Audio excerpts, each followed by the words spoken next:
Bismillahirrahmanirrahim. Assalamualaikum warahmatullahi wabarakatuh. Kali ini kita masuk ke materi tentang Undang-Undang Lalu Lintas dan Angkutan Jalan nomor 22 tahun 2009 ya. Yaitu tentang etika dan tata cara berlalu lintas. Oke, kita masuk ke materinya. Yang pertama, pengertian dari etika itu sendiri yaitu kesopanan atau sopan santun ya.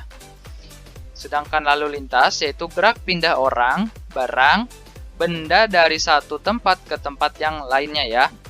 Sedangkan etika berlalu lintas yaitu tingkah laku para pemakai jalan dalam melaksanakan undang-undang dan peraturan-peraturan lalu lintas serta norma-norma sopan santun antara sesama pemakai jalan ya. Oke, kita langsung masuk ke penyebab dari kecelakaan ya. Yang pertama yaitu dari faktor pengemudinya itu sendiri. Kenapa? Karena mereka tidak disiplin, emosional atau tidak sabar, daya konsentrasinya kurang terampil, mengantuk atau lelah ya. Dan juga bisa jadi karena faktor mabuk atau pengaruh obat atau minuman keras ya. Dan yang kedua yaitu faktor dari kendaraannya itu sendiri. Kenapa? Karena kendaraannya itu tidak layak jalan. Bisa jadi karena bannya pecah, remnya blong ya, lampu tidak berfungsi, melebihi muatan, bukan untuk peruntukan ya. Yang ketiga itu ada faktor jalan. Bisa jadi jalannya sempit, bergelombang, tikungan, tanjakan atau menurun ya. Yang keempat ada faktor dari cuaca. Bisa jadi karena cuacanya hujan, licin kan, kalau hujan itu bisa jadi licin atau karena kabut ya. Jadi itu merupakan faktor-faktor atau penyebab dari kecelakaan. Ada empat faktor ya. Oke, kita masuk pada saat mengalami peristiwa kecelakaan lalu lintas. Tindakan apa yang harus kita lakukan? Yang pertama, jangan panik dan emosi. Yang kedua, bersikap tenang dan waspada. Yang ketiga, jangan menyalahkan orang lain. Yang keempat, jangan melarikan diri dan bila ada korban segera menolong atau membawanya ke rumah sakit ya. Yang kelima yaitu melaporkan ke pos polisi terdekat atau segera menghubungi dengan alat komunikasi yang ada. Itu ya. Jadi pada saat mengalami peristiwa kecelakaan, ini adalah tindakan-tindakan atau sikap yang harus kita lakukan ya. Ada 5 ini. Oke ya, kita langsung lanjut ke tata cara berlalu lintas. Oke, tata cara berlalu lintas yang diatur undang-undangnya ini. Setiap orang yang menggunakan jalan wajib, ini kewajibannya ya berarti. Yang pertama, berperilaku tertib dan atau mencegah hal-hal yang dapat merintangi, membahayakan keamanan dan keselamatan lalu lintas dan angkutan jalan atau yang dapat menimbulkan kerusakan jalan. Itu ya. Itu tata tertib berlalu lintas yang diatur dalam undang-undang. Ini kewajiban pengemudi saat berkendara yaitu yang pertama, wajib mengemudikan ranmornya dengan wajar dan penuh konsentrasi. Yang kedua, wajib mengutamakan keselamatan pejalan kaki dan pesepeda. Yang ketiga, wajib mematuhi ketentuan tentang persyaratan teknis dan laik. Ini apa ini? Bukan laik ya. Laik apa ya? Laik jalan ya. Yang keempat, wajib mematuhi ketentuan. Jadi ketentuannya ada berapa ini? Sampai G. Yang A ini rambu perintah atau rambu larangan. Ini wajib mematuhinya ya. Marka jalan, alat pemberi isyarat lalu lintas, gerak lalu lintas, gerakan ya, ini gerakan lalu lintas ya. Berhenti dan parkir, peringatan dengan bunyi dan sinar, kecepatan maksimal atau minimal. Oke, ini lanjutannya. Pada saat diadakan pemeriksaan ranmor di jalan, wajib STNK dan STCK. SIM, bukti lulus uji berkala, tanda bukti lain yang sah.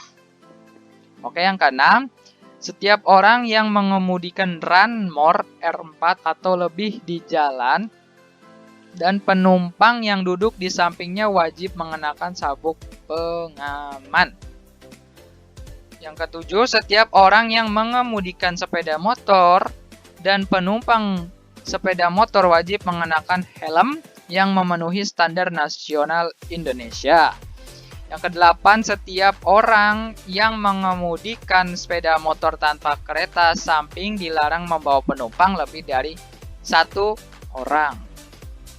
Oke, ini jadi kewajiban-kewajiban pengemudi saat berkendara ya. Ini.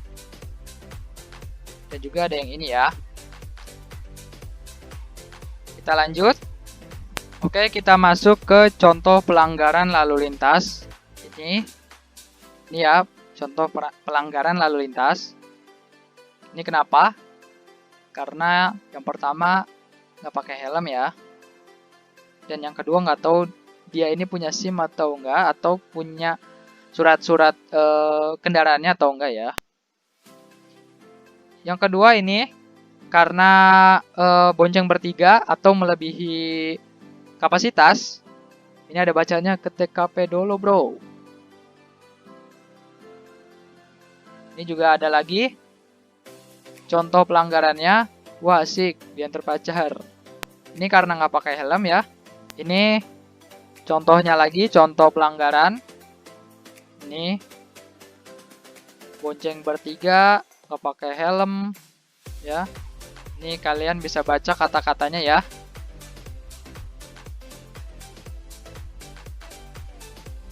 Ini juga ada contoh pelanggarannya.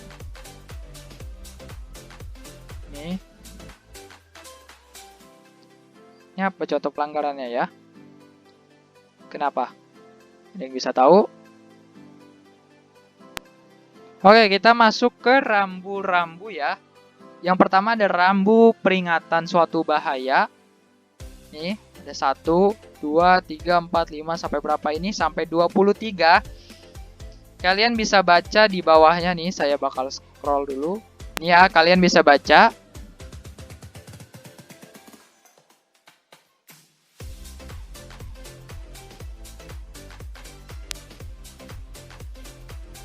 Oke, sudah.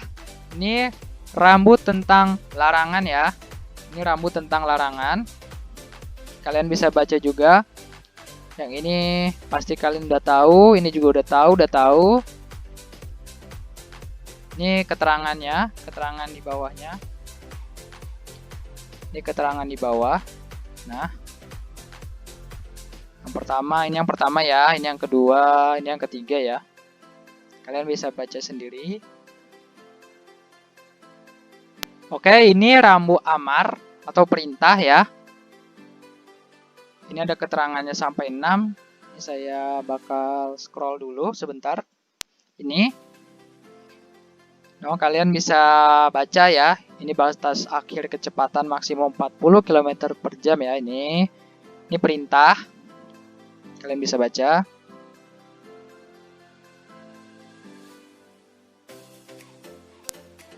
Dan ini rambu untuk petunjuk ya. Ini biasanya kita sering nemuin. Ini juga. Ini keterangannya ada di bawahnya. Ini. Oke, kita masuk ke istilah yang berkaitan dengan kelalu lintasan ya. Ini ada countdown timer, penghitung waktu pada traffic light. Traffic light itu alat pemberi isyarat. U-turn, putar balik bentuk U. Rumble strip, pita penggadu. ZOS, zona selamat sekolah. Speed trap, alat pembatas kecepatan. Ini istilah-istilahnya yang ada dalam lalu lintas. Oke. Ya, istilah-istilahnya itu. Ini tadi itu. istilah-istilahnya. Oke, ini motonya. Kalian bisa baca, sabar, sopan, dan solider dalam berlalu lintas. Sadar, ini ya, sadar. Oke, kalian bisa baca. Kita masuk, ini antara lain perlengkapan keselamatan yang harus dimiliki pengendara. Ini ya, kacamata, sarung tangan, ada sepatu. Ini jangan sampai seperti ini ya. Ini nggak pakai sepatu nih, bahaya ya. Ini celana, ini pelindung ya sebenarnya. Ini. Oke. Udah selesai ya materinya tentang etika berkendara yang tadi sudah saya jelaskan di atas. Setelah kalian mengikuti materi yang sudah disampaikan, sekarang waktunya masuk ke pertanyaannya. Oke, siapkan buku kalian dan alat tulis kalian ya. Kita masuk pertanyaan yang pertama. Pertanyaan yang pertama yaitu, menurut kalian, apakah naik SMK sudah boleh berkendara? Berikan alasanmu. Oke, itu pertanyaan yang pertama ya. Pertanyaan yang kedua, yaitu, sebutkan apa saja penyebab dari kecelakaan. Oke, itu pertanyaan yang kedua. Dan pertanyaan yang ketiga yaitu, sebutkan apa saja perlengkapan yang harus dimiliki oleh pengendara. Oke, itu adalah 3 pertanyaan yang harus kalian jawab ya. Sekian yang bisa dapat saya sampaikan. Kurang lebihnya mohon maaf. Wassalamualaikum warahmatullahi wabarakatuh.